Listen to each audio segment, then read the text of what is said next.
You guys love the dish mats, you guys love the baskets, so today we're making an extra large dish mat basket. This right here is just a one of the large dish mats. This is 14 by 21. This came from Hobby Lobby, but this is going to be a super quick and easy project today, so let's go ahead and jump right in. All right, we got our dish mat here. This is just going to fly together. Let's take all our little pieces off. So we got our dish mat. It is 14 by 21 inches. We're going to want to have the right side up here. And we're just going to fold this in half, right sides together. And then let's go ahead and grab our little clips here.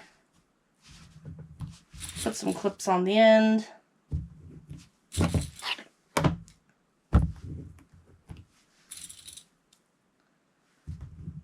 then now let's take this over to the sewing machine. All we are going to do is stitch down these two sides that we just clipped up. Let's go ahead and get that. And I do back stitch at the start. I don't do it at the end because we are going to end up boxing these corners. These baskets are perfect for pretty much everything. I have another one that I've made. It's a lemon one, but it is currently in our bathroom holding all of our bathroom stuff. This one, I haven't decided what I'm going to use it for yet. I do have, if you are in the Wheeling, West Virginia area, we're going to be there in, I think it's mid-June.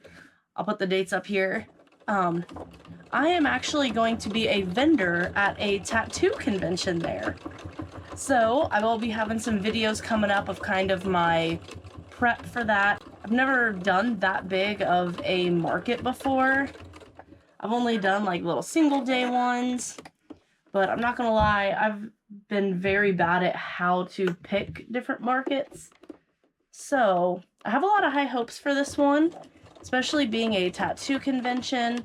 They love the handmade stuff there. And the people that come to tattoo conventions are kind of all ready to spend a good amount of money because tattoos are not cheap either.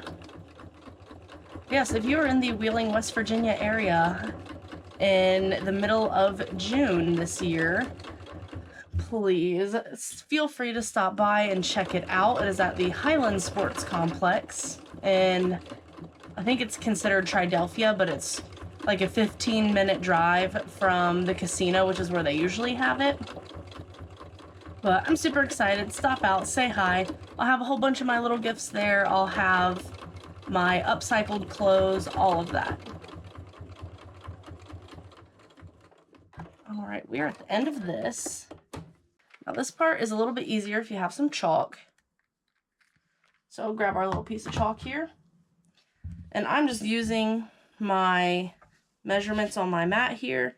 I'm going to do, let's see, how big do I want my bottom to be? So when deciding how big you want to make your corners, whatever the height of your boxed corner is going to be, like, multiply that by 2, and that's how wide your thing will be. And then what's left up here is going to be how tall your box is. So I'm thinking I'm going to do 2 inches. So I'm going to put a little mark there, mark here, and I'm going to do the same thing on this side. And I am doing my 2 inches from the seam line, not from the edge. There is not a right or wrong way, but that's just how I'm deciding to do this one. And then now we just cut. You just want to cut in a straight line. If I was using a ruler, it'd be a little bit easier to make sure my lines are straight, but it's okay.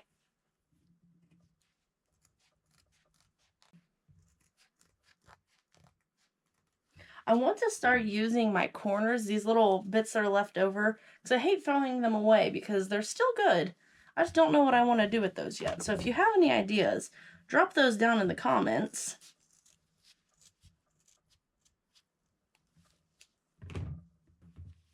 All right, now we got our 2 corners. We're just going to pull them open and sew down right there. I'm going to put a clip on the one side to help hold it down. All right, maybe this is a little bit better for you to see doing these corners here, and I am going to back stitch at the start and end.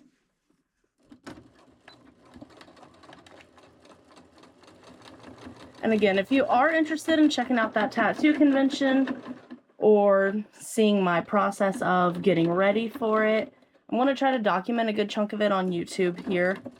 So go ahead and subscribe so you can see that. I'm also going to be putting a whole bunch on my social media accounts.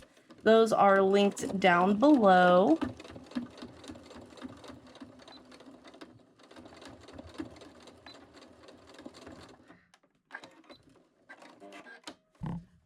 My main social media accounts are kind of Instagram and TikTok, so I'm going to try to share as much as I can there. Alright, so I'm going to trim my threads. Then now we'll come around to this side and we're going to do the same thing. I'm going to put a clip on it to hold it down, and let's go.